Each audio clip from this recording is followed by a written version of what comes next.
Hello, everybody. Woo! Happy Saturday night. It is Change with Ted Williams. Remember, change starts with you, everybody. And so we are excited tonight to have a wonderful, wonderful show planned for you. We've got a couple of scholars. We have an artist, and we're going to have a really good time. And so I'm super excited. So as you guys are kind of getting engaged with us, don't forget to hit us up in the comments section. Let us know that you're out there. Let us know that you're paying attention and that you're enjoying this conversation. As you know, we are in the middle of a very challenging time in our country. And so I want to spend some time tonight talking about that, but I really want to give us hope. And so I want to bring in some really, really great folks who are going to engage with us in a wonderful conversation. So now remember, every week we play a news trivia game in the beginning. And if you win this game, you get a copy of a 1619 t-shirt, one of my books, or some of this other paraphernalia that I have down here in the office. And so we are super excited. So I want you guys to all play. Now, we normally were playing with Kahoot. What we're going to do is we're going to play with the folks in the comment section. So if you know the answer to a question, please, please, please type the answer to the comment section. First person that gets it gets a point, and they go forward. Let me give you guys a couple announcements before we get started. First things first. In the spirit of the justice conversation, tomorrow at 1 p.m., I am hosting a virtual house church service where we have a guest speaker from Boston, Massachusetts. That's the cool thing about all this technology, is that we can have speakers and stuff from all around the world. So we're in Chicago. He's coming from Boston. And what he's going to do is talk to us about faith and justice, kind of what we're talking about tonight, just a little different spin. And so it's going to be really, really exciting. I'll have that going on tomorrow. Don't forget, Juneteenth, we are doing 1619 live at the House of Hope. So Juneteenth, Friday, June 19th at 6 p.m. We'll be broadcasting live on WJYS and also on YouTube and Facebook through the House of Hope Salem Baptist Church. Please check us out. Hey, everybody who's coming in, how you doing? Please make sure that you check us out at that time. Oh, I've got to make sure that I share this. I apologize. I've got to share this stream with my other stream so we can kind of stream all together. Yes, so I forgot to do that. So that's the second announcement, is about the Juneteenth show. The third announcement is I actually have a new book, which I'm super excited about. And it is an audio book. And I was telling someone yesterday, I was saying to them, you know, I've done I've done 2 books before. This is book number 3.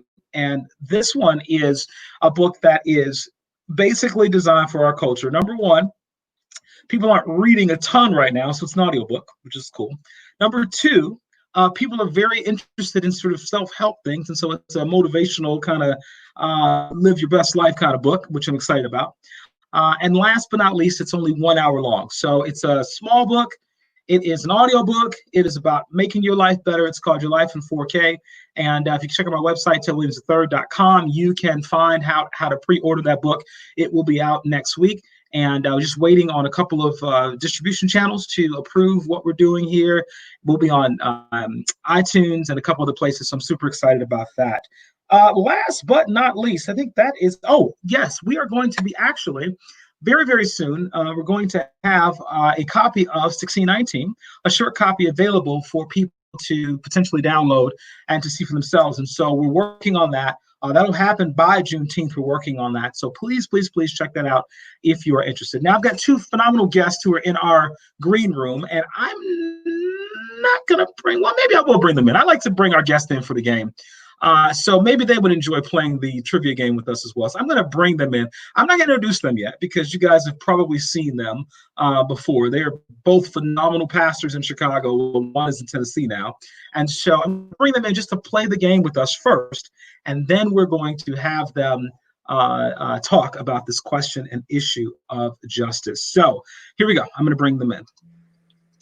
Dr. Griffin, Dr. Reynolds, welcome. How you guys doing? Doing well. How are you, brother? Fantastic, fantastic. So this show that we've been doing is called Change. And really the theme is that if we change our lives, we can change the world. And so we're going to have a great, great conversation tonight with you all. But before we do, we always like to have a little bit of fun first and kind of talk about what's going on in the world with the news. And so we play a trivia game, and the people in the comments section have to then they have to go ahead and answer questions. So I'd like to play with us if you like, and you can do that. Now, if you're not on Facebook, don't worry about it because you will not necessarily be able to answer in the comments section. However, you can just kind of play for yourselves, keep your own score, and then you guys are both awesome men of God. I can trust you guys to be honest. So about your score. So here we go. Question number one. Okay, question number one. Here we go. First person in the comments gets that point. Are we ready? Now, I think was it TJ? I don't know if TJ's on tonight, but TJ won last time. And so let's see what's going on. Okay, we got Pastor Averill in the house. Pastor Logan, hey, representing New Life. That's all right. Okay, we'll see. We'll see if we can get more Oakdale or more New Life people on the line. Maybe we'll get a prize for that. You know what I mean? I mean, come on now. And I love both families, but I'm trying to see who will represent the most tonight. So we'll see what happens. Okay. So first question. This is this week in the news. Okay. Riots have broken out protesting the police killing of a man in which state? Okay, first person in the comment section to answer which state, you get a point for that. Riots have broken out protesting the police killing of a man in which state? We'll see who is playing and who is going to get it. Okay, we start with the easy questions, guys. So,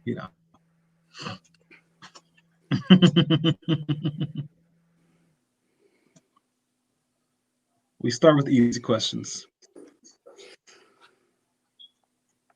All right. Anybody? Which state? Which state? Which state?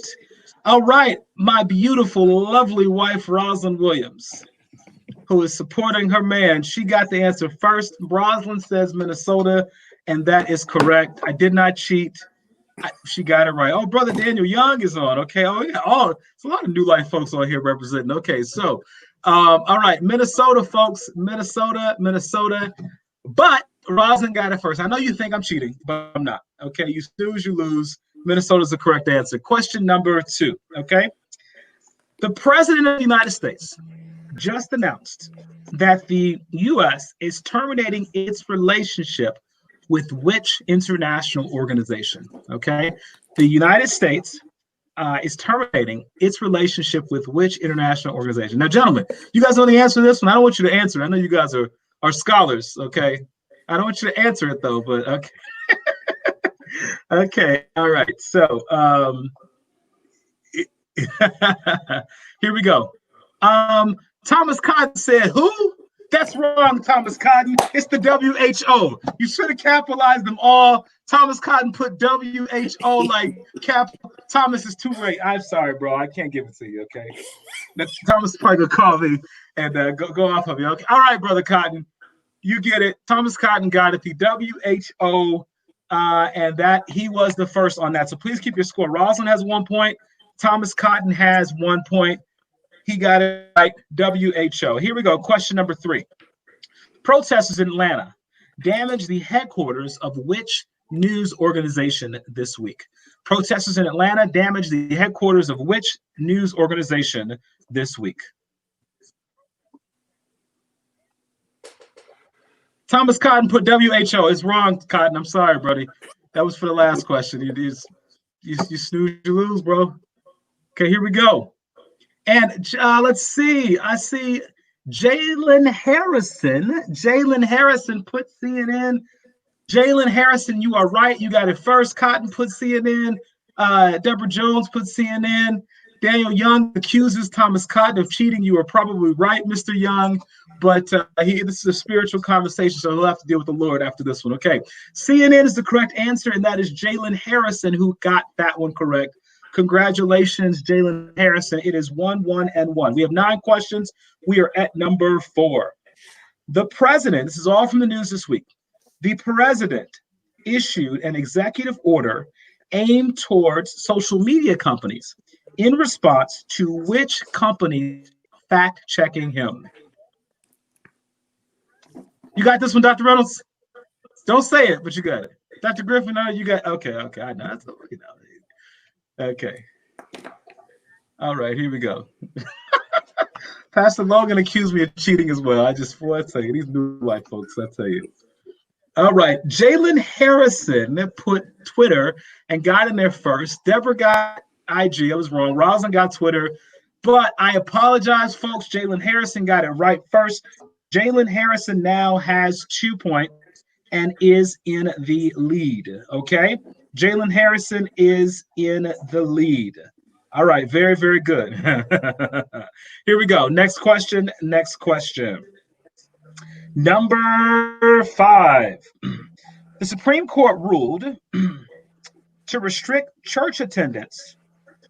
Okay, the Supreme Court ruled that a state could restrict church attendance to 25% or less than 100 people. It ruled this week on a case from which state? It said this state can restrict its church attendance to 25% or 100 people. Which state was that? That the Supreme Court ruled this week they could limit church attendance.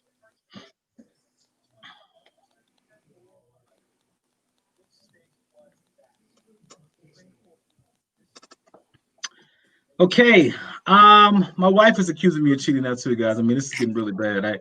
I think I'm gonna have to just have to end this right now. It's bad when your wife starts accusing you of cheating too. Okay, all right. It looks like Jalen Harrison again gets in there first. The answer is California. Avril Logan got it right, but I am sorry, Jalen Harrison got it correct again. Fastest. Wow, Jalen Harrison is up 3. Ross Williams has 1. Thomas Cotton has 1. I'm sorry, folks, but that is where we are. All right, here we go. Number 6 out of 9. Okay. Are you guys keeping score for yourselves, by the way? I want to see if you got them all right, So you kind of pay, if you got one wrong, let me know. I want to see. I'm going to come back to you in a second and see how you all did also. Okay, this week, fill in the blank with this President Trump quote from the week. Are we ready? 2 parts, 2 words. You got to get both words right in order to get it right. Okay, here we go. When the blank starts, this starts. When the blank starts, this starts. Your president said this week. Okay, 2 words. When the blank starts, this starts. Okay, here we go. Thomas Cotton got it first. Okay, Thomas Cotton got it first. Thomas Cotton said, when the looting starts, the shooting starts.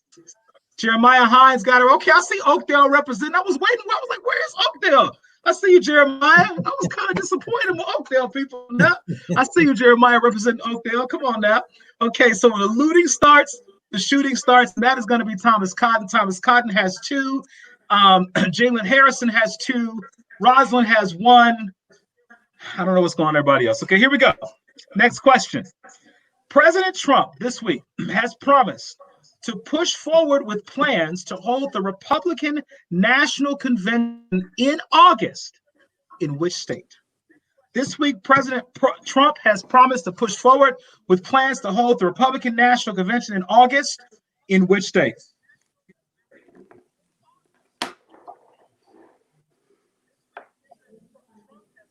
All right, Mary, I see you. Come on, Mary. All right.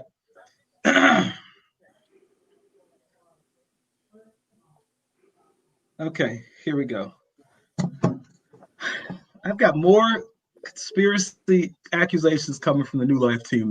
Mr. Brother Young has just accused me again. Jeremiah Hines with the first points on the board for Oakdale, North Carolina. Very good, Jeremiah. I see you. Melvin Mosley, very good, North Carolina. But you snooze, you lose, Melvin Mosley. You are too late. I'm so sorry. North Carolina, that is going to be Jeremiah Hines. He is on the board now. We got, all right. You guys know who's in the lead. Is it, I lost track, guys. What is it? I forgot. It's Jalen Harrison, too. And then, I don't know. Y'all probably will kill me after this because I don't know. I think it's Jalen Harrison, right? Jalen Harrison, right? Okay, great. Okay, here we go. All right, number 8. The United Kingdom.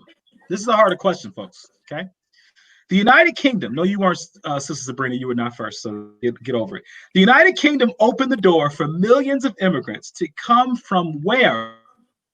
Because of their current conflict with China. They just opened the door this week for millions of immigrants to come into the UK from where? Because of their current conflict with China. Where did they allow them to come from? These people are having a problem with China. And so now they want to come to the UK. Who are they?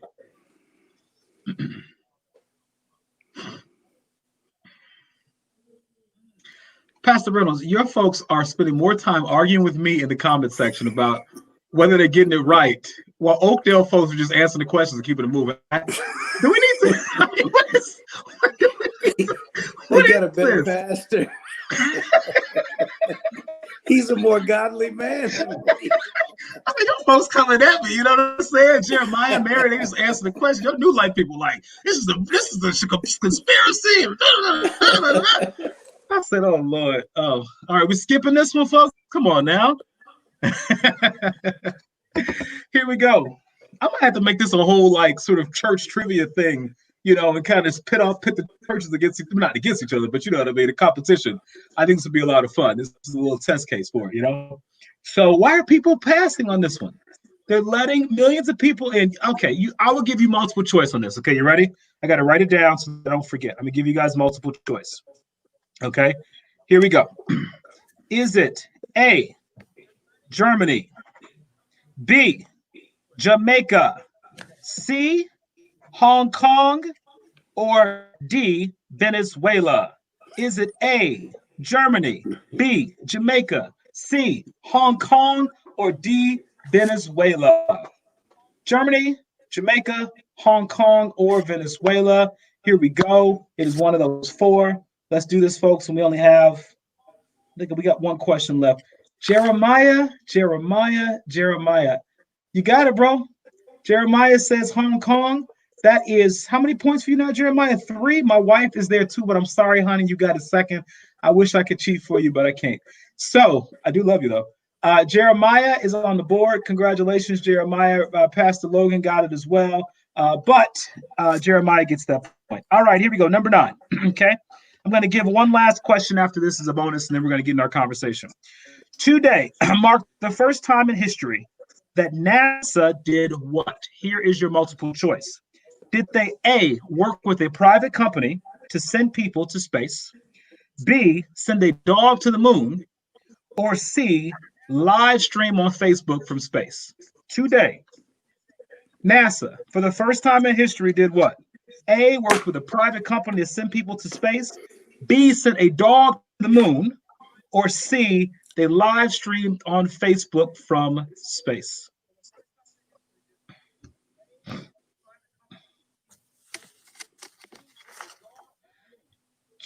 Jeremiah again. He beats Jalen. Jeremiah is in the lead, folks. I think that is 4 now for Jeremiah. You were killing it. You weren't even in there for the first 2 or 3 questions. You're killing it. It is not live streamed. I apologize, everybody who's coming in late. You guys are good, but you're not on Jeremiah's level right now. I'm sorry. Oakdale is killing this right now. New Life was killing it first, but Oakdale. So Jeremiah's got it, folks. Congratulations to Jeremiah. Okay, we're going to do one final question. Okay, one final question. And by the way, Melvin Mosley said clearly that Hong Kong is in China. However, he is correct, but that is part of the battle there, that they are coming because of their issues with the Chinese government. And so he wanted to clarify, and he's right. Okay, so private company is the correct answer. Jeremiah got that right. Okay, last question, bonus question. Here we go. This is it, folks. All right, will Oakdale take the crown, or will New Life come back? This is a big deal, people. This is a very, very big deal, okay? Here we go. Which church will walk away with the crown tonight? All right, here we go. The G7. The president has promised, the last question.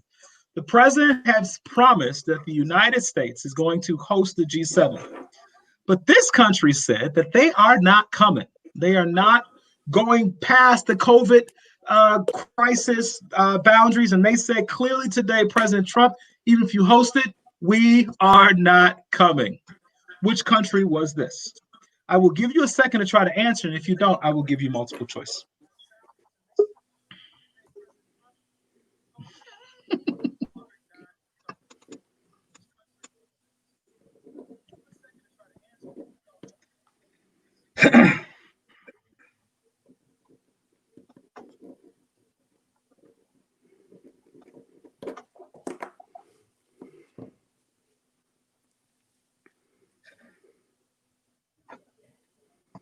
Okay, I don't think we got any answers coming yet. Let me see.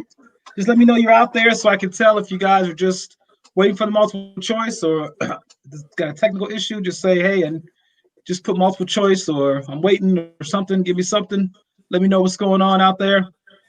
Okay, they're stumped. Ooh, Jeremiah is stumped. Okay, Sabrina, interesting. Okay. All right, we stumped Jeremiah, folks. This is a good thing. Okay.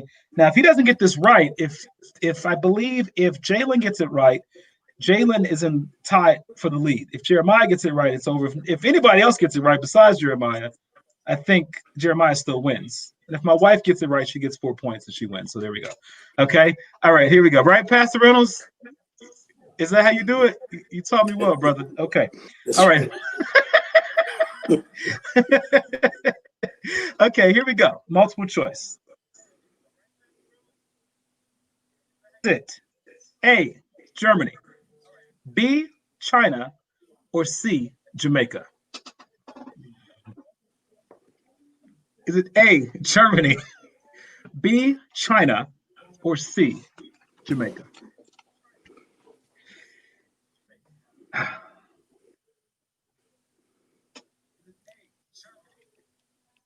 Okay. Brother Thomas Cotton says it's B, China. What else we got in here? The New Life media team said it was Germany before I put an answer out. Rosalind says China. Jeremiah says China. Melvin says China. Sabrina says China. Marquita says Germany. Daniel Young says China. The correct answer. Anybody know the correct answer? The correct answer is, drum roll, it is Germany, folks. The New Life media team actually got that one right. Is that Brother Talvin back there doing the new media team? So he did it. Unfortunately, New Life did not get them all together. And it looks like Oakdale Jeremiah Hines wins this game. Congratulations, you guys. Jeremiah, hit me up on the inbox. I will send you a book. I might even have a 1619 t-shirt or something. I don't know. But we got some paraphernalia around here I would love to share. Thank you guys so much for playing. This was awesome.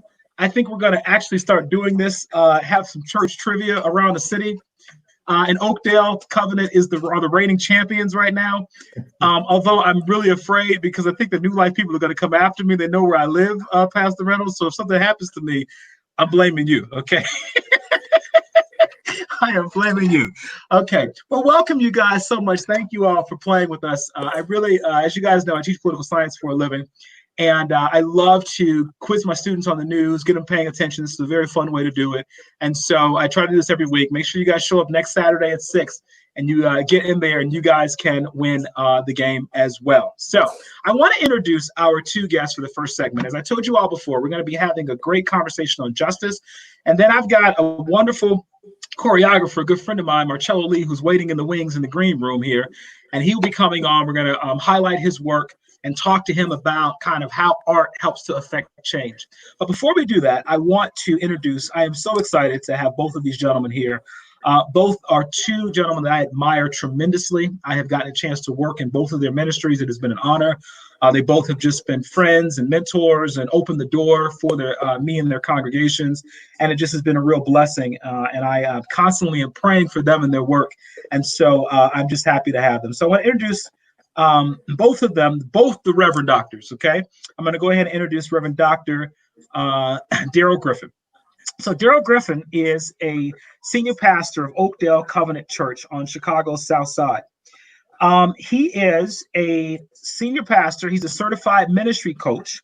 He is also a senior partner of Urban Ministry Advantage, a premier church resource that provides coaching and training for pastors and church leaders to help them to turn their visions into reality.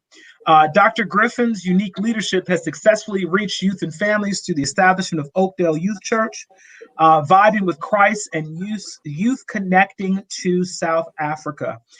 He led the congregation in a multi-million-dollar renovation of their sanctuary, and at one point was the assistant pastor of the Abyssinia Baptist Church of Harlem, trained under the Dr. Calvin O. Butts III. I am so excited to have him because I know firsthand about his work. I know about his trip to South Africa. I'm very upset that he has never made it happen with me. I mean, he's offered every now and then, but I'm going to get there eventually. And so please, everyone, welcome Dr. Darrell Griffin. Our next guest is Dr. Michael Reynolds, who is an associate pastor of Christian ministries at Trinity College, affiliate professor of pastoral theology at Trinity Evangelical Divinity School. He also serves as the executive director and associate dean of Trinity International University at the South Chicago Regional Campus in Dalton, Illinois. He is the senior pastor of New Life Celebration Church of God. I should know this very well. And the principal, overseeing principal, I guess I'm not sure exactly what your title is, but he oversees the New Life Celebration Christian Academy, which my children have actually been at for all of their academic career. He holds a Bachelor in Arts and Sociology from Illinois State University, a Master of Arts in Religion with an emphasis on urban ministry, a Master of Theology, both from Trinity Evangelical Divinity School, a Doctor of Ministry from McCormick Theological Seminary. Welcome, everyone, to our wonderful, esteemed guest. Gentlemen, I want to cut to the chase very quickly here. Our country is up in flames. People are upset about racial justice. You both are leaders in your church community, in academic circles. Why should, from a theological perspective, should we have hope? And what is the challenge that we're facing when it comes to the issue of racism in America? I know that's a two-part question. That's a big one. Actually, why don't we do this? Let me break it up for you. Let's talk about the problem first, and then we'll talk about why we should have hope. What is going on? What is the problem that we ought to be talking about and thinking about at a larger level?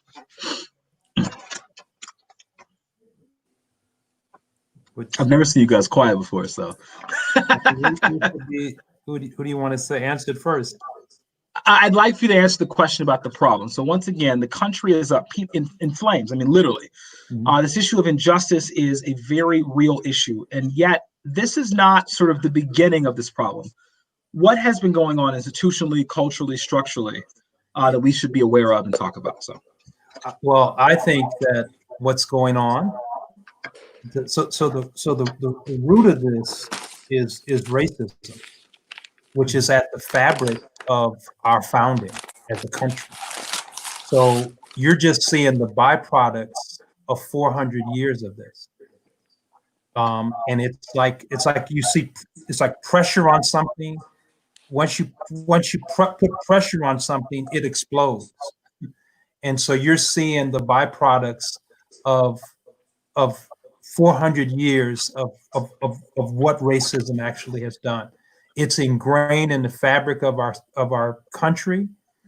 It's a pandemic. And I said on one of my posts, we're rushing to find the whole world is rushing to find a vaccine for this coronavirus or this pandemic.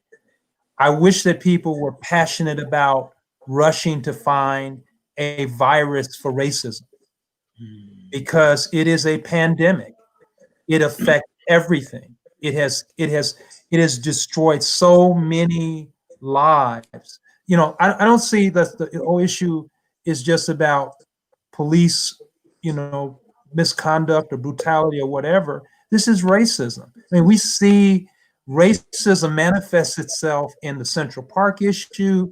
We see it manifests itself in redlining. We see it manifests itself in so many ways. Look at the difference between schools on the south side of Chicago and the west side of Chicago versus the north side. So we're saying that it's a cancer that is ingrained in the life of our whole country, and it's malignant cancer. Dr. Reynolds? Yeah, you're asking the particular question of why do we see so much expression now coming out of the Black community, because it's the Black community that is out rioting right now. I shouldn't say just the Black community. There are many soul-connected white folks that are rioting with us. And it's across at least 10 cities today. And Chicago turned violent tonight. I think what we're seeing is that as African Americans, United States, we thought there was some forward movement because we got a president We thought we had dealt with some Jim Crow issues. We thought we had pushed forward, and there was a sense of low about perhaps we have slayed at least the larger parts of the dragon. But instead, what really happened was that it caused latent fears that laid in the hearts of people to actually come to the forefront and remove the politeness that it was covered with. And we got to see what was really going on in our nation. I think that many people in our nation that were of European descent felt as if they had dealt with racism, that it no longer existed. And so that racism wasn't here. And they didn't want to hear about it, and they didn't want to talk about it anymore. Let's not talk about racism anymore, because that's not what's going on. So I think what you're seeing right now is that after all these efforts, after all the accomplishments, and after all this pushing forward, after us having successful people are answering some questions in our society, we still are being treated in an institutional way, not just by police officers, but by the entire system. In other words, two people sit and watch the same event happen, and they don't see the same thing. And they don't even make the same comments. They don't even analyze. The critical thinking that goes into what goes on is totally different. How are we having a totally different experience watching the same thing on television, except for the fact that we are dealing with a separation of view that's caused by a philosophical separation in the way we see the world. And I think that we just reached a point, not only in politics, but we've reached a point that there is such a separation. It's showing up, the disease and the contamination that just was laying dormant. As this virus did, it lay dormant, you couldn't see it. That's what I believe that racism had this sense of. And now all of a sudden it has really come out, and it's really present. But it was always there. Do you all feel like, so along those lines, it being always there, do you feel like it has been sort of exacerbated by the current administration? Do you feel like it's just sort of more obvious? Social media and cell phones are making it more obvious. Do you think we're getting worse, or are we just sort of more aware now of what's going on? I don't think we're getting worse. I think we're just much more aware of it now. We have cameras. We're able to now expose what has always been there. And so the cell phone, we've always known racism existed, because we've always been the brunt of it. So we just couldn't ever have anything to document. Now we have our cell phone to document it. Now we have, social media to document our experience at a restaurant, our experience, on a phone call, our experience in Central Park. We now have documentation to be able to show the world this is what's happening. One interesting thing for me is Bull Connor and Strom Thurmond never perceived themselves to be racist. They were never we're not racist. When they were putting together the anti-lynching law in the 1930s and 40s in America, the U.S. Senator from Mississippi said, "We're not racist. We don't hate the Negro. This is about public order. We have to have lynching to maintain public order." So, they don't perceive themselves to have a problem. And now we've got phones, we've got social media. Our consciousness has been raised in many areas where we're now able to to tell the story. So I want to know, because you two are theologians, and for me, the real question becomes, how do we have hope in the midst of this? I am a person of faith, as you all are people of faith. Sometimes it's hard to have faith when you look at America and look at what has happened. Many people attack the church as not sort of being a part of the solution, and yet the church has a long history of being engaged in these. So what theologically can you give to us that we can hang on to that would give us hope in a time of rampant injustice? Let me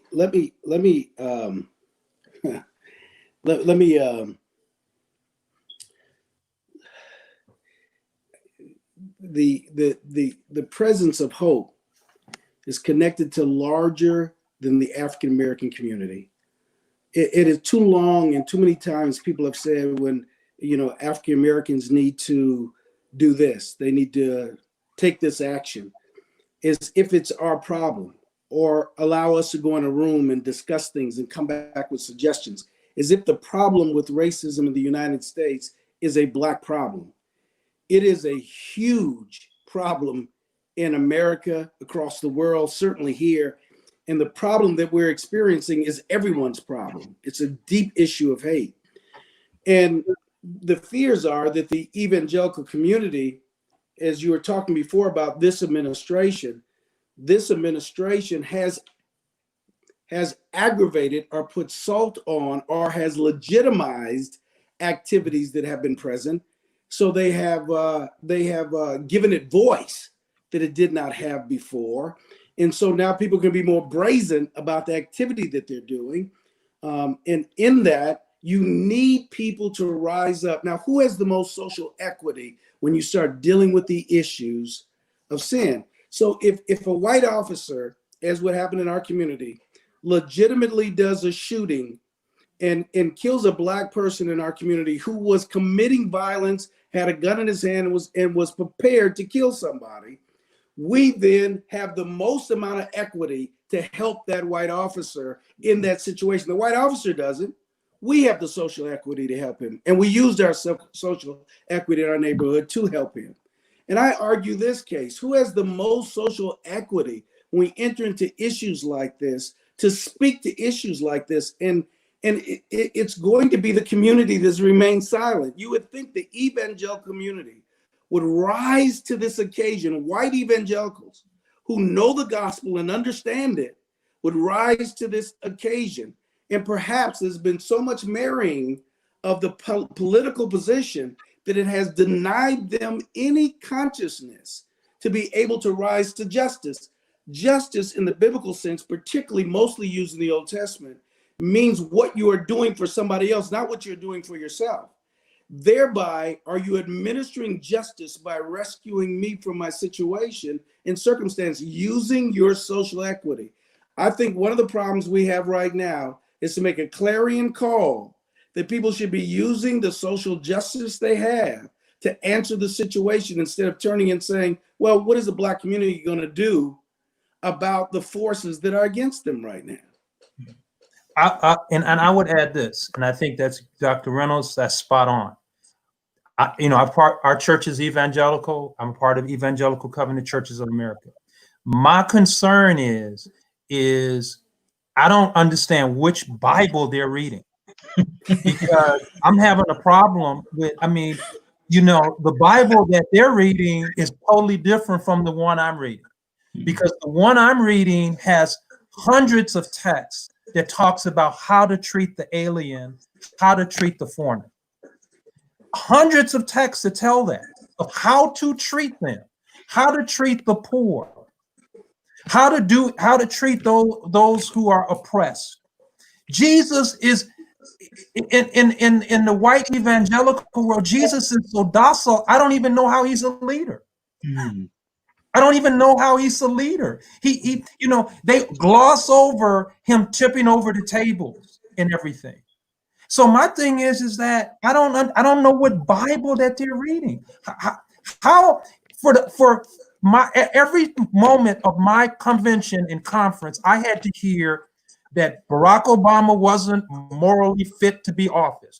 We need someone with moral integrity. We need someone who is going to stand up for the rights of the faithful. All of a sudden, now they're radio silent. You could hear dust drop, okay? You could hear, as my grandma say, you could hear a mouse piss on cotton. You can't hear anything right now from them. Because here's the thing, they turned around and now they've got a president that they sat around and backed and said everything was about morality, and now they don't want to talk about it. Oh, no. I'm not hiring a choir boy. I'm not hiring this. All of a sudden they changed the rules. But that's what they've changed the rules for so long. They changed the rules for slavery. They changed the rules for sharecropping. You know, my dad and them, they worked from can't see to can't see in the morning. They got up in the morning, they couldn't see at night. And everything was, you just broke even, John. You just broke even. I mean, they changed the rules. And then once we get it when it's broken. The school system, when we became the superintendent, the thing was already sliding off the cliff. Mm. When we became the mayor of Gary, Indiana, it had already slid off the cliff. Mm. When we became the mayor of Detroit, it had already slid off the cliff. When we became the mayor of Chicago, it was already in the Chicago River. Mm. And then now they talk about, well, you fix it. That's an excellent point, because, I hear this, I spend a lot of time having political conversations with people. And I always hear these statements made. Well, you guys need to get Chicago together, or get Baltimore together, or deal with those issues. And I love how you phrase that, when sort of the leadership that people are looking at now came into power. These places were already in horrible conditions. And these are macroeconomic, macro political issues that are not just Chicago based or just Gary based or whatever. The Gary looks the way that it does because of, my goodness, redlining, the shipping of jobs overseas, lack of investment in public schools, unequal property tax situations and funding in terms of how we fund the schools, Jim Crow segregation, and people being kind of having less opportunity as a result of this history of these communities or institutional problems. And so I just appreciate you saying that. I would like for both of you, and maybe Dr. Reynolds, you can hop on this question first, but I would like for both of you to take a moment for my audience, because our folks, I don't know who's watching this right now, right? And who's going to watch this. And some people are people of faith and some are not. And some people believe the church is like, yes, let's go. And some people say, you know what? Grew up in church and grew up with that faith stuff. And I'm about justice now. Why is it that you all still believe the faith is the way to go, particularly this faith in the midst of this struggle for justice? What would you tell someone about the message that you preach every week and why it is the answer to the inequality that we're talking about?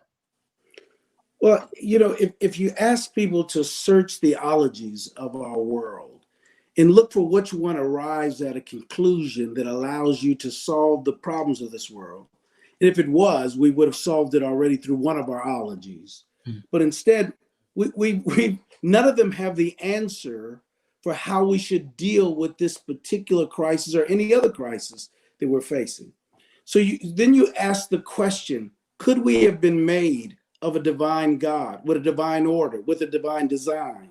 And could he have a will for our lives that he has already cast for us? And included in that is the image of God. When you weigh out biblical thought, it is healthy for anybody to look at the issues that we are created in his image, and that image need not be despaired or attacked, and that there is not this lessening of one image to another image. It is the kind of adherence that we should have. It's sad when we have to choose between a federal judge who will oppose abortion, but will allow for a grown man to sit in jail for the rest of his life because he has a criminal justice theology, or shall I say philosophy, that doesn't care about people as they get and come into incarceration and how it may have happened. We're choosing now between people's civil rights and between having somebody who answers one or two of the biblical agendas. When you start saying we're being biblical and you can only lay out two agendas that answer your biblical question, there's a ton of biblical questions that need to be answered when we ask the question, are we being godly? So I say that the answer is that the Bible comes with a set of criteria that if anybody will practice them, you are simply in a better world. You're simply with a better outcome, and it has real world results as a livability when we have answered the biblical text. Dr. Griffin? Yeah, I totally think, I believe that Jesus is the hope of the world. I really believe that Jesus, and the thing about it is, and when I look at scripture, and of course I'm teaching a class, well, before we had the pandemic, Professor Williams also helped me teach the class. We're talking about African presence in the Bible. Mm-hmm. So the fact of the matter is we're doing a whole genealogy on Jesus, and realizing, that Jesus had to be a person of color, or is a person of color, however you want to say it, in the person. But my thing is that, however, when Jesus gets to America, he's watered down. He's so light we can't see him. And I'm saying is for in this era right now, opening up the authentic word of God, there are practical things that can really help us. When I'm preaching tomorrow, 2 Chronicles 7:14. Think about this. He said, if my people who are called by my name will humble themselves and pray and turn from their wicked ways, then will they hear from heaven and I will heal the land. All right. So my thing is that until not just America, but it's time for white people to have these serious conversations. Stop asking me to come into a meeting and tell me and listen to me tell you what you ought to be doing. No, I'm tired of carrying the water, carrying the burden. Why don't you guys find out why the man put his foot on his neck for 8 minutes? Why don't you sit and wrestle with and find out why this white woman decided to call the police when the man just asked her to obey the law in Central Park? You tell me that. You wrestle with it. Don't come and ask me. You tell me why it was 400 years of slavery and why the school systems are different on the south and west side than versus the north side. You tell me. You do the research. We're tired of that. And I believe that when we turn from our wicked ways and turn from the wickedness of the sin of racism, then we can hear from heaven and God will heal our land. But it's not going to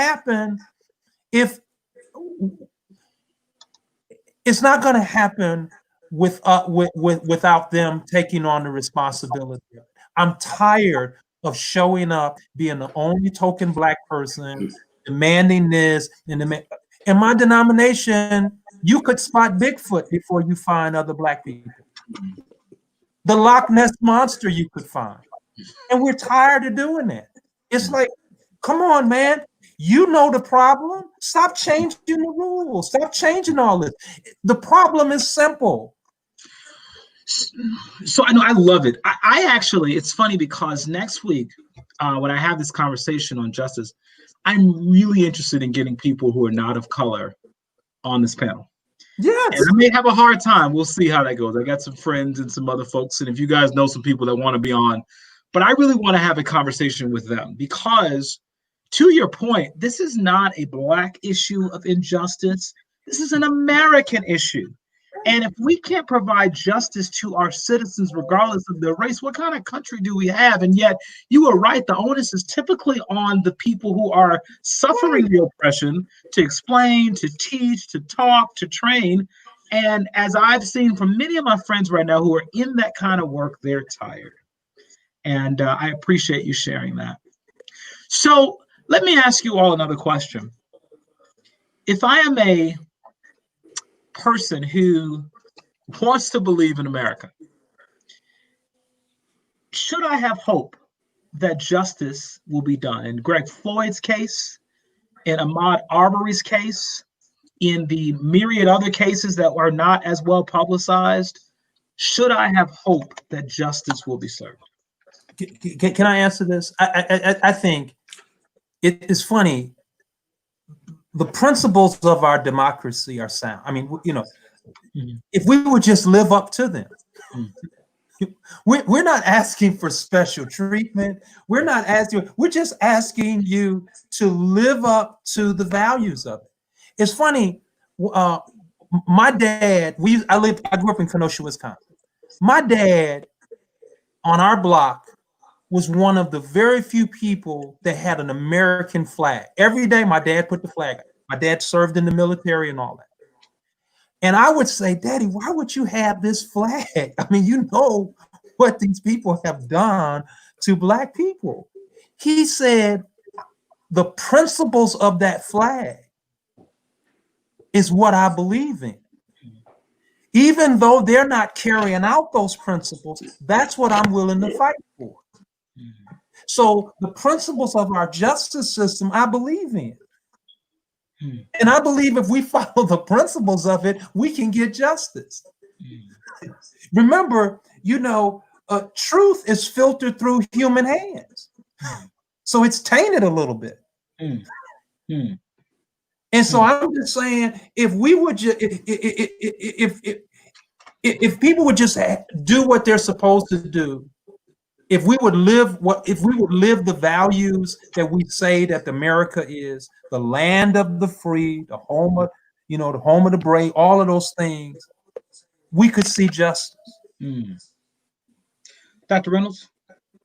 Yeah, my struggle is I totally agree in the principles. And Dr. Griffin is so articulate in laying out an understanding of how the foundation of this country. It's that, as he had said earlier, are we reading the same Bible? I would literally say, are the principles they wrote the same thing they were living out? And I would argue that it wasn't. From its conception, they were lying about the principles they were even writing. And they were holding slaves while they said we need to be free. So they weren't talking about the same freedom we talk about today. Now, I'm glad that we interpret the Constitution the way we do now, because it wasn't meant for me when they wrote it. But nevertheless, my hope is in this. You asked me, where was my hope at? My hope is in the fact that somebody leaked that tape in South Georgia who was white, and leaked that tape because they had a consciousness. The image of God exists. There's never been a civil rights movement without white people in it. Never. There's never been where there wasn't white people stepping to the table and putting their life on the line and using their social equity. Now, all I'm saying is that we need a fire and explosion of that fire to occur. The same thing that happens. If you watch the tape, the man has his knee with his hand in his pocket, rotating his knee so the man can't even turn his head, and keeps his knee on his neck. No matter, he can't even turn his head, and keeps weight rotating back and forth on his neck. But there are people standing on, including a white lady that's there, that's screaming at the top of her lungs. I just need her fire, because there's many white people that have that fire. She did what she could. She even walked out there one time and was forced back by the police officer that was there, that was protecting the death of a man. While they're screaming, you're killing him. So you can't believe you're not doing something. Now they've come and said the autopsy has proven that he died from something else. Well, it's funny, he died at the same moment that he had 9 minutes of somebody's knee in his neck. But nevertheless, at the end of the story, it's this. I think the hope is that there is this image of God. There are people with consciousness, and that lady is putting herself at risk. There are people who will not let this happen. If you simply there are some consciously awakened white folks. Thank God that there are. And some of them have been beaten, some of them have been stabbed, and some of them have been killed for protecting African Americans. Thank God they exist. But there is a sense of whiteness. There is a philosophy of whiteness. There is a privilege of whiteness that overlays the country, that allows for a poison and a toxic position to begin, that all you do is breathe it in. You don't even know that you're operating in it, that denies the rights that are there. So you ask this question. Very good, whatever you want to call it, white friends, ask the question, what did he do? Why are you asking me, what did he do? What does that have to do with 9 minutes of somebody's knee in your neck? What did he do before then? Who cares what he did before then? What you see on the camera is injustice, is if you need an excuse, or to say, I'd like to pray against or cast down the sin of racism. And now don't get me wrong, And I love it when Dr. Griffin said it. I dislike it when white folks say it. And I'll tell you why. Because nobody thinks they're racist. And when you say, I want to get rid of the sin of racism, they don't even know what you talk. You know, nobody's doing it anyway. You have to call the sin out. That man murdered him. It wasn't third degree. It wasn't, it's none of those, it's not an accidental death. He spent his time while people are yelling at him and telling him that you're killing him. And that man killed him. I want people to repent from the sin of murder and aiding murder and watching it happen and calling it another name. Don't call it another name. It's not just the racism. Yes, it happened because he was black, but what did you do? It's the sin of murder. And we're allowing people to get murdered. We're allowing them to get killed. And we're saying, hey, look, let's just pray against, no, let's pray against murderers. That guy murdered somebody. Anytime when the president of the United States can say out loud that he has to get more evidence before he can make a determination. But within a 24-hour period, you can come back out and say, if people are looting, if they simply are setting a place on fire, a non-live, if they're stealing something, shoot them. But if on turn, if I need more evidence where somebody is actually executing somebody's life, what are we saying?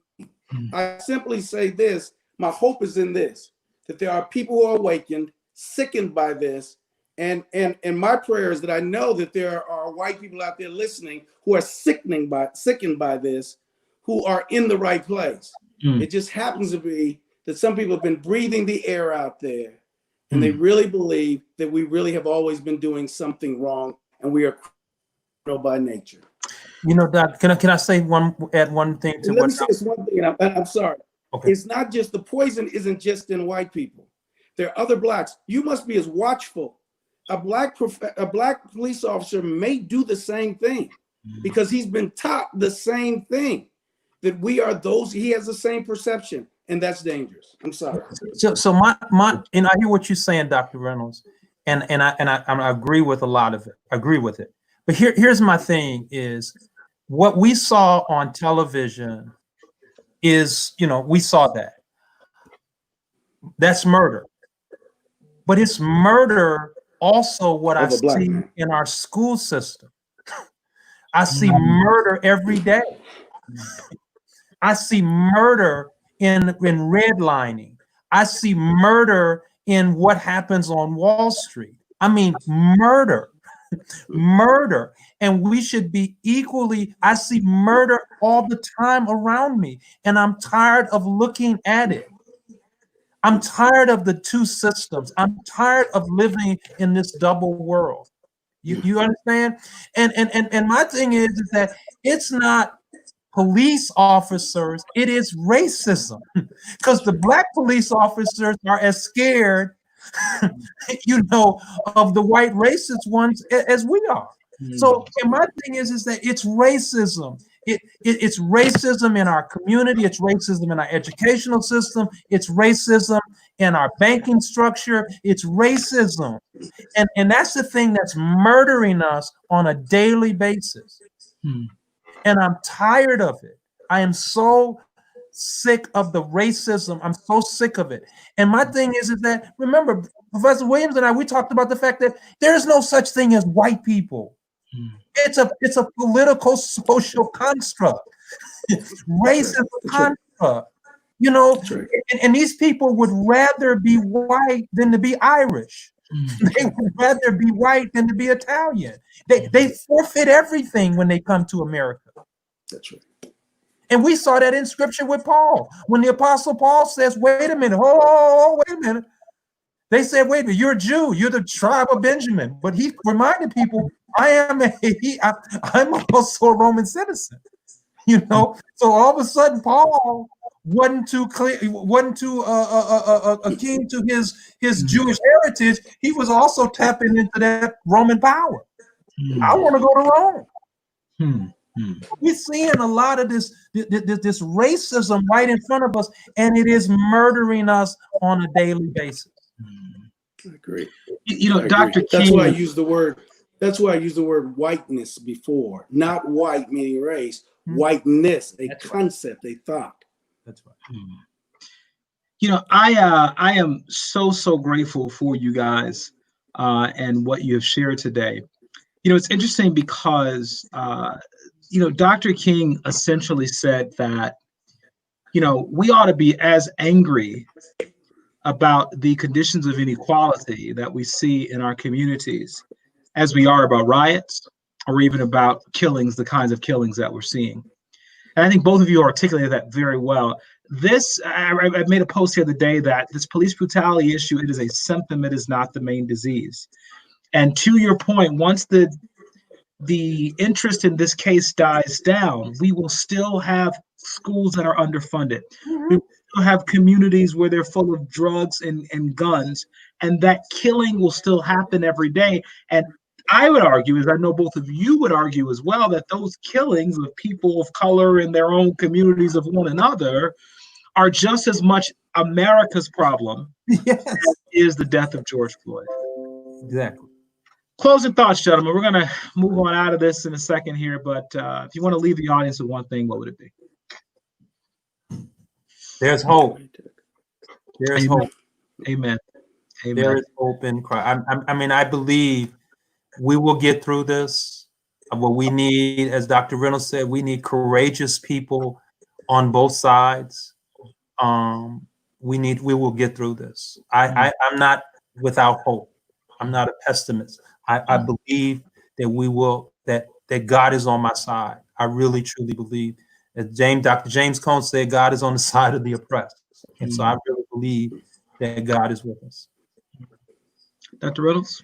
Yeah, I would leave people with the sense of that I believe that our destinies are tied together until we realize that the toxicness that we cause in our society are affecting us, even though we think it's affecting other people, till we can really believe in a sense of corporateness, a sense of community, a sense of connectivity, that's where our hope lies. And our hope lies in me caring for you as much as you are caring for me, caring for you as much as you're caring for me. I think we leave with that concept that we are tied together, and that tie is something that we have to be very cautious about. I thank you all so much for your contributions tonight. I thank you for your work. I thank you for your faith.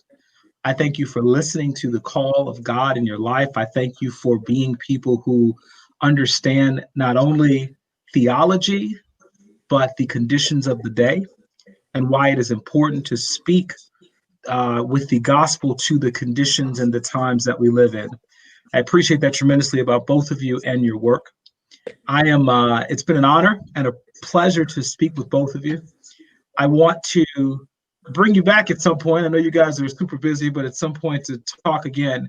And I'm really I'm going to actually do this panel. I love what you all said about the fact that this is not just our issue.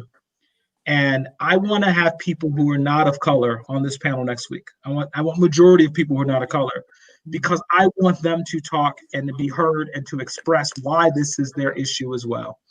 And we are all in this together. And I just thank you all for articulating that. God bless you all. Have a wonderful, wonderful night. And thank you once again 1,000 times for joining us. Thank you. Thank you, Pastor Williams. Thank you, Dr. Dr. Griffin. And Dr. Reynolds. Blessings. Thank you. Thank you, man. Bye-bye. Now, ladies and gentlemen, we have a special treat. Marchello Lee, who was just in the stream room, sitting there with us, waiting for a while, and I don't know what happened to him. So I'm sure he'll pop back in a second here. But before we do that, I just want to thank you guys for watching tonight. We're going to do a little bit of a little arts now. So we have a little fun. It's Saturday night. Okay, we're going to go about another 20 minutes or so, 25 minutes or so. But it's Saturday night, and we're going to just have a little fun, just kind of let our hair down and do some dancing and things like that. So Marchello Lee is a choreographer. I'm going to show a couple clips on him in a second. But before we go do that, I want to remind you once again, June 19th at 6 p.m., we will be doing 1619, The Journey of a People. We will be doing that at the House of Hope. It'll be on WJYS and live streamed on Facebook and YouTube. We've got a new book coming out called Your Life in 4K, Fulfilling the Destiny That Is Uniquely Yours. You can find that on the website. We also have another justice conversation tomorrow at 1 o'clock. If you want to hit me in the inbox for a Zoom link, we are having Reverend Carrington Moore from Boston, Massachusetts, talk about the same issues and really kind of help us in a much more intimate setting deal with these. So please join us tomorrow at 1 o'clock. If you're interested, send me a message, hit me in the comments or something like that. Last but not least, we will be having 1619 videos, and those are the things people to see. And so we are super excited if you want to join us on this journey where this show, Ted Williams, Change with Ted Williams, is where art, faith, and politics meet. And I tell you guys, we need the inspiration, we need the education, and we need the elevation, if you will, that all of these guests and all these artists have to share with us. So without further ado, I'm going to go ahead and show you a little bit about Marchello Lee. So we're going to actually look at a video clip here or two that Marchello Lee is a phenomenal choreographer. I've worked with him for many, many years. He's a good friend of mine as well. And so we're going to look at a little bit of his work. And so as you can see here, I don't know why that is flickering. I'm not sure if it's flickering in your world. Hit me in the comments and let me know if that is flickering, because if it's flickering on my end, and if it's flickering on yours, I am going to cut it out and get rid of it. I think it may have stopped, even if it is. So anyway, so Marchello Lee. This is Marchello Lee, and he's a dancer and choreographer, and he's an actor, and he's my little brother. And so we are going to look at some of his work, and then we're going to talk about the arts and why the arts are so significant in the work that we do. Why is it that the arts can inspire us and move us in ways that even other things cannot? And so let's look a little bit at Marchello's work, and then I think he's back in here in a second, and we're going to bring Marchello in to kind of connect with us. Now, there's a film that Marchello did a couple years ago called Dreams, and this is him, and I think you guys would enjoy watching this. So let's go ahead and look at a clip from the film Dreams.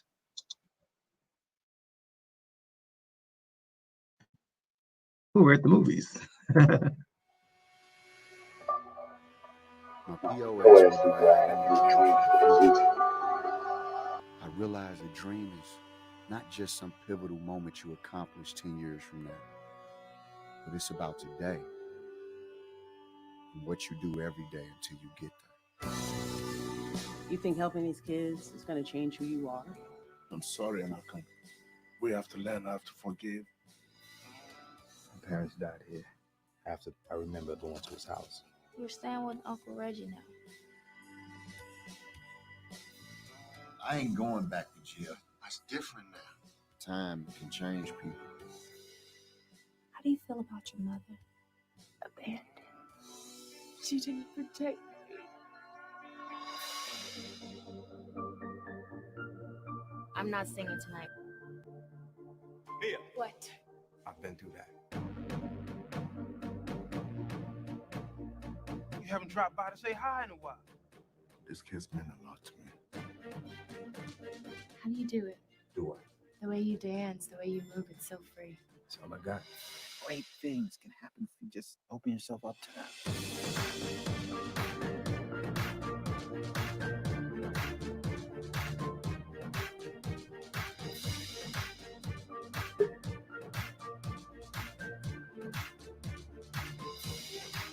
Amazing how we take things for granted until they're taken away from you. Today is the day that you fight back.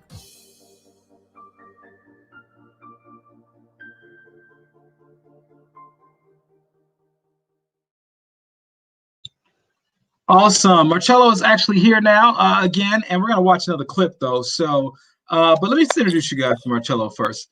Marchello, what's up, man? What's up, Ted? How you doing, man? Hey, I'm hanging in there. It's good right now. Yeah. And it's so cool to have you here. You know, it was just this. You know, every week I get the opportunity just to kind of engage people and inspire and help. And I just, I love the arts. As you know, I'm an artist myself. I'm always writing and creating and whatever. And so I just love to connect with other artists. And you think about all the artists out there, and I realize that I'm connected to some pretty cool artists. And so I can go off across the world to find somebody I could look right in my backyard. The folks who are really close to me, and you were one of them, man. Why don't you tell us a little about you and a little about what you do? Well, I am a Chicago native. I've been in the arts since I was 18. I didn't grow up in the arts. So the arts came about from more so of a cultural standpoint. Grew up on the South Side, ended up moving to the Woodlawn area. And you actually helped expose me to the arts from a dynamic standpoint. I think from our friendship and our relationship, you were definitely one of the original improv actors to me. And those of you that don't know about Ted, oh my goodness, I know Here we he's a scholar and I know he's a professor, but what people don't know about you is my introduction to this man was the best improv acting you guys could have ever witnessed. It was raw. It was raw, right? It was off the charts. It was passionate. Yeah. And it was definitely improv. Definitely improv. Yeah. So working with companies like Chocolate Chips Theater Company, as I've got the opportunity to work with you on, it just kind of ignited my passion. The dance thing came later, actually, Ted. So, seeing you movement, that was also an influence as well, because Ted's major influence is Michael Jackson's. So those of you that also don't know that, but I think most of the viewers know that. So yeah, Ted, Southside Chicago native. Most of my education, all of my education actually came here, and so it's been a joy to represent this city. Awesome. Well, Cello, you are an actor. You've been in film. You've been on stage. You're a choreographer. You're a dancer. You've done music videos. I mean, you're an instructor. You teach all over the city. Actually, I want to show a clip of you teaching with some kids. You just have a good time. And I remember when I first met you, and I don't want to be the big brother thing here, but I remember, we were doing some dance stuff at church. And I just remember working with you in the first time and seeing like you have raw talent, man. And you were just kind of shaping it. And I remember a time at which you started to get really serious about dance. And I watched you. And you were watching choreography and you were studying and stuff. And I just saw you literally go from here to like that. And it was amazing to watch that. And I felt like, I kind of, take pride in kind of pulling you into some of the early dance stuff. But man, you have gone way beyond me, way, way, way beyond in that way. I've always been very proud of your career in that way. So I want to show the folks a little, see you in action again here. And then I'm actually going to show something with us in action, which would be a lot of fun for the audience. We're going to perform together tonight, okay? Via video, obviously. But I'm going to go ahead and show the audience another clip of you in action in a little different way. You're working with some children. And so here is a video that I'm going to pull up in just a second here. As long as my technology is working correctly, which it seems like it is. We are here using StreamYard and Zoom and all these other things because this is the world we live in now, folks. And this is what we're doing. So, okay, here we are. I got this next clip up for you guys. So here we go. All right, so this is Marchello in action with the young people here, okay? And as we know, that Marchello is just a great choreographer, really great instructor, and he just does work with people to kind of help bring dance to life for them and to make dance fun. And I think that is, for me, what is so cool about this is that he finds ways to make dance fun. So here we go.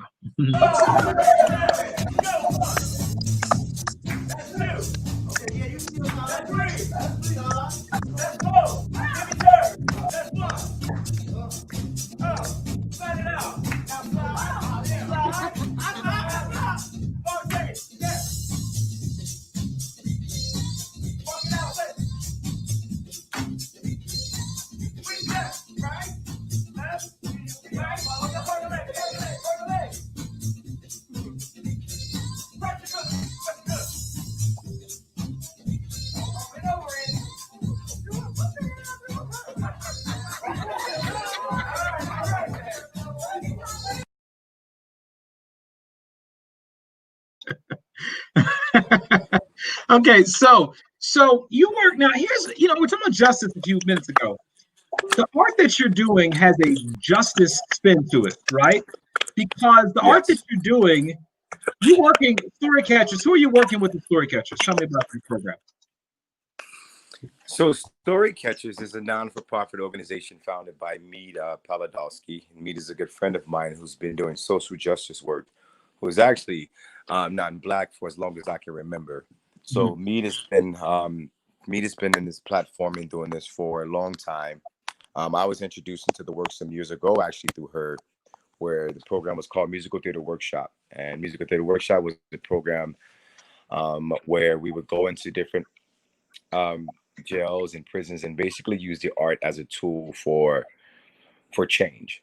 So opposed to our method of training is using the arts to help navigate justice work. You know, it's a lot of young adults don't know, or may not understand it, the employment opportunities regardless of your background through the arts. You know, it's either you have the talent or you don't.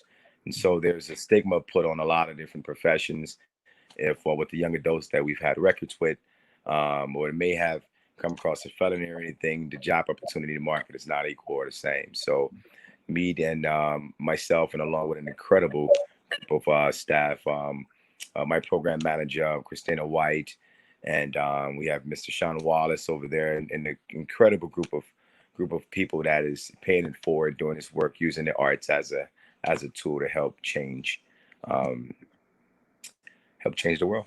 So how did the arts change you? Because you grew up on the South Side, and you know there's just so many challenges in some of our communities that we face, right? So you got the challenge of gangs and drugs and blah blah blah, just kicking it, whatever it is. But you found the arts to really be a way to kind of fuel like your career and your life. How did that happen for you? What was it that called you? Because now, I mean, you're working in some of the wealthiest communities in Chicago. You're making a good living from those things. You've traveled around the world dancing and doing choreography. Why the arts? What spoke to you? The arts was my outlet. I grew up, the community specifically was Alger Gardens. I'm a kid from the Gardens. And if anybody's from Chicago, they know, they know about the Gardens. And so it's just opportunity wasn't there. So I grew up as a kid, always fascinated by the dreams and the visions of change on TV or in movies or from a comic book or anything like that. And so I knew that, I just knew in my heart that was the way out. I just didn't have the talent. So my navigation was maybe just a silent prayer and just put it out there. And then I just felt like God helped me to, meet you and all of the different mentors and people that helped me, and now because of my background, I can use it as a tool to navigate through change. And so that's always been my platform to give back through the arts, because I can connect with it, and it's so free to me. It's the freedom and the expression of the arts. You can tell your story without necessarily speaking it. You can tell your story. I was a kid that grew up with a stutter, so I couldn't talk well. So for me to, even have this interview with you right now is a conviction and a testimony of how powerful the arts can be. Awesome. Well, let's look at you at work again. I'm gonna actually, it's gonna be fun because we're gonna see you acting, we're gonna see me acting, and then we're going to see us doing something else. And so we've got a little performance clip we're going to show here, and we're going to close out in a few minutes after that. But here's a clip from the show, our show 1619, that I hope you guys come and check out when we're back live. But also you will look at when we're doing our streaming events, and also you will consider looking at trying to purchase some of the stuff that we have, whether you want to see the show or that kind of thing, video. So we're going to go in, and of course, can you believe this? In the middle of my show, I think my computer has just frozen. I have made my computer mad because I've literally got a bunch of windows open here. And so for the first time ever, this is episode number 5, folks. I got through all of this stuff always without ever going through this, and now I've got a real problem. Okay, so ladies and gentlemen, it looks like I am going to have to end tonight's broadcast in a second because I do not think that my computer is going to act right. I'm going to give it a minute here, and if it comes back on, we're going to go watch the clip and keep going. If not, I'm going to say goodbye, and I will let you guys. Hey, if you want to see the clip, go to our website, go to our Facebook page. We got a lot of clips on there from the show 1619. And so you can check that out. I'll give it one more second here. But as we are looking at this, I will also say to you guys that once again, join us tomorrow at 1 o'clock if you're interested in another justice conversation. Join us for our 1619 event on Juneteenth. And also, you can check out our video and audio pieces, if you will, online. So I think I am going to be done. I'm going to try to end this and get us out of here. And I think what will happen, it might cut us off. So if I get cut off, God bless you guys. Have a great night. Remember, change starts with you. If I don't get cut off, we're going to watch Marchello in action again. Marchello, are you still there? I'm still here. Okay. Give us one final word here, bro, because I think we may end up closing out. So why don't you tell us a little bit, just kind of, if you want the people to know anything right now in the midst of this kind of violence and the stuff that we're going with in the country, what would you tell people to inspire them and encourage them tonight?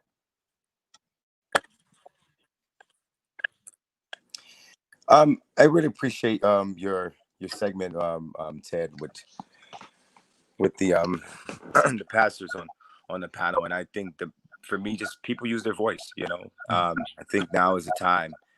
You cannot. This thing is real. You can't hide from it. So I just think really people getting with their families and having the conversations, going to God in prayer, doing what you got to do to just, show that you care.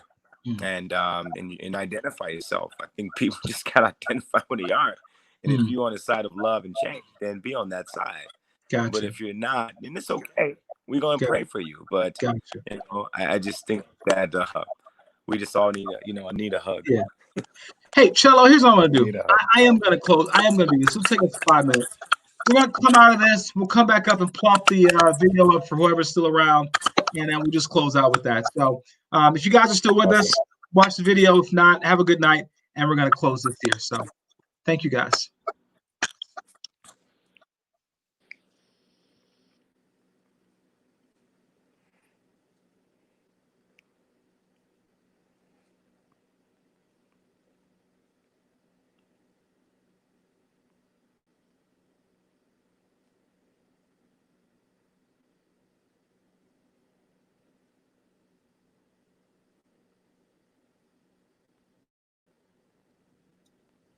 Hey, you there? I think we're still live. Hey, look at that. I think we're still live. All right. I think we're doing okay. Let's watch this clip and we'll get out of here, okay? Let's watch this clip here and we'll get out of here. Okay. Here we go. All right, this final clip is just a clip from the show 1619, and hopefully it will entertain you and inspire you a little bit as well. So we'll watch this and we'll be done. Okay. Saturday night entertainment for everybody. Don't say we did not try to entertain you at all tonight. Okay. Awesome. Awesome. Awesome. Awesome. Awesome. Awesome. Here we go. I'm Nathaniel. I'm what you would call a millennial. I'm a social media expert, a change agent, a working for myself type of guy, because why would I spend my whole life working for somebody else? I'm a gig economy, a justice-loving, a kale-eating, mocha latte drinking millennial, and yes, I do Lyft and Uber too on the side. But most importantly, I'm woke. So this 1619 anniversary means a lot to me. The struggle of my people means a lot to me. But rather than tell you, I think I'll just show you. Excuse me, can I have that seat? Oh, yeah, sure, go ahead. Thank you.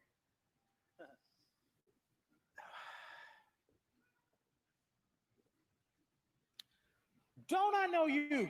I don't think so. You look familiar. Nathaniel Young, girl, you remember me, right? We used to live on the same block back on 75th Street. That's right, you Marlon's brother. Uh-huh. Walter. Not Walter. No, keep going. Daquan. Definitely not Daquan, brother, okay? What's your name? Dexter. Dexter, that's right. Yes. Dexter. Oh my gosh, it's been a long time, man. It has, man. Just on my way to work downtown now, you know? Downtown? Yeah. You work downtown? Sure do, buddy. In one of those fancy high-rise buildings? I sure do, Started from the bottom, now you here, huh? Started from the bottom, you got your whole team here, don't you? Not the whole team, buddy, just me, okay? Just me. Yeah, well, you must know. be doing real well for yourself. I'm doing okay. Man, now wait a second. If I remember correctly, we were growing up and then I went off to college and you dropped out and you started hanging out with Malik and that Black Panther crew. Remember them? All power to the people. So and you seem like you one of those brothers that forgot where you came from.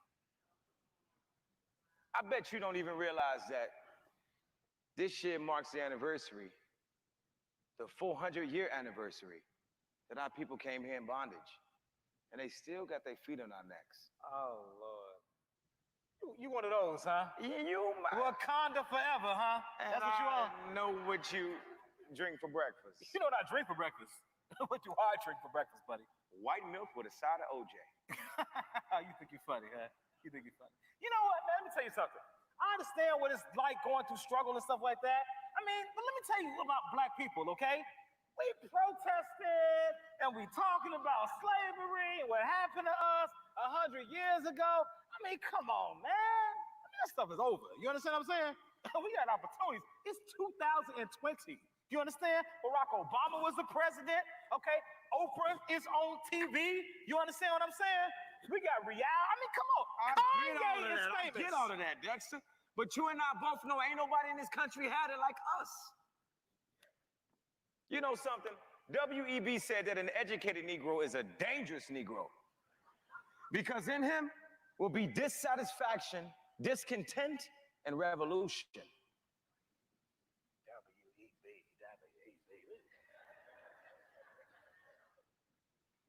Bet you didn't know what Booker T said. Okay, Booker T. Washington. What did he say? He said that we can't wait for the government to come and give us anything. He said that as black people, we got to find reasons to succeed rather than being focused on why we can't. Whatever, man. Yeah. Whatever. You heard that? Booker T. But you know what? You know what your problem is, buddy? What's you my don't problem? listen. You don't listen. I'm trying to help you to get to where I am, to help you to get some success that I have, and you're trying to start a revolution. Listen what I'm saying, man. It ain't even about all that anymore. Okay, we got to get out here and get these opportunities, man. What's wrong with you? And you can't hit nothing in old jail with your little dreadlock wearing, dashiki having, shea butter using, Black Lives Matter, hashtag stay woke Wakanda type It's life. better than being accommodating, shucking and jiving, oppressive, loving, uncle. Ho! You better watch yourself. But you be talking about my uncle like that. See, that's your problem. See, boy. You know what? Don't forget, I used to kick your little behind back in the day, back when we on the block, and I ain't forgot how to do so. Ain't nobody scared of you. Although I used to be. Exactly. You still in the gym? Am I still in the gym? What are you doing?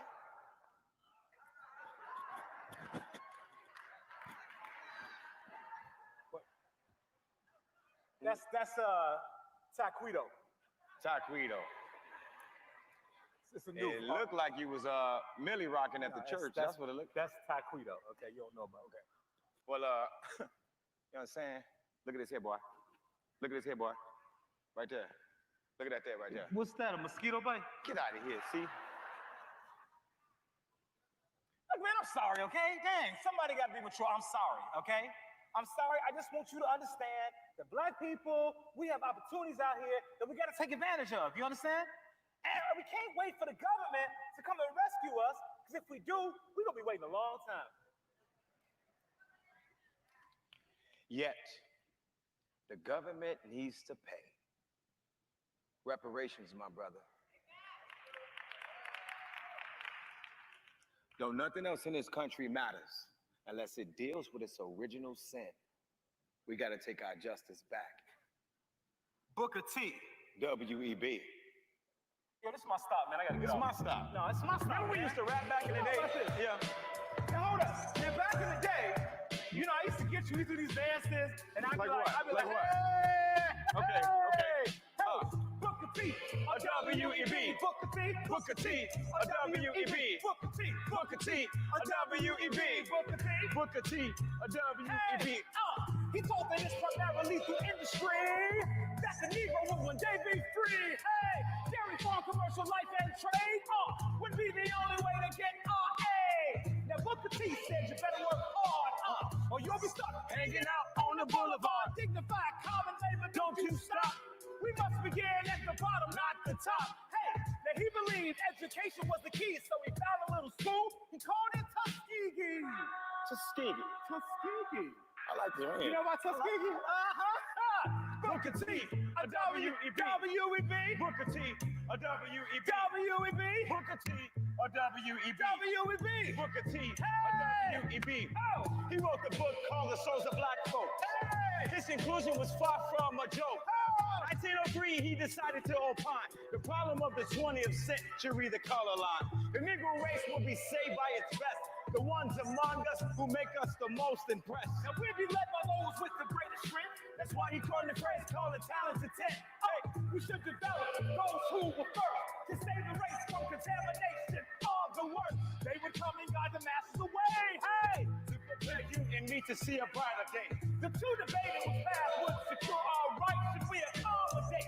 Should we stand up and fight? Be productive, secure our contribution, a march, swap, a spark, the revolution.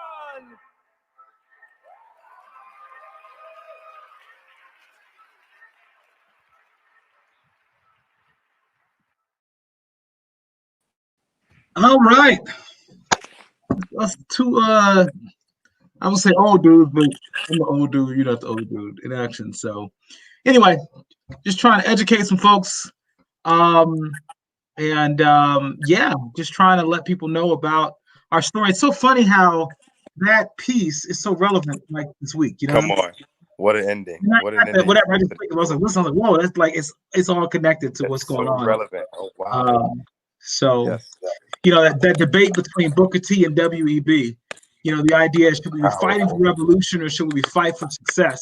And success would be our revolution. And what an important conversation in the middle of what's going on now. And, you know, I don't know, you know, I know for me growing up in school, I didn't learn about them like that. You know what I mean? I didn't learn about what they were talking about. And yet I realized that those ideological battles are still going on today. And should we be out in the streets or should we be buying businesses? And I would suggest possibly, maybe we should be doing both. So anyway, Marchello, I would thank you for coming. I want to give you closing thoughts here.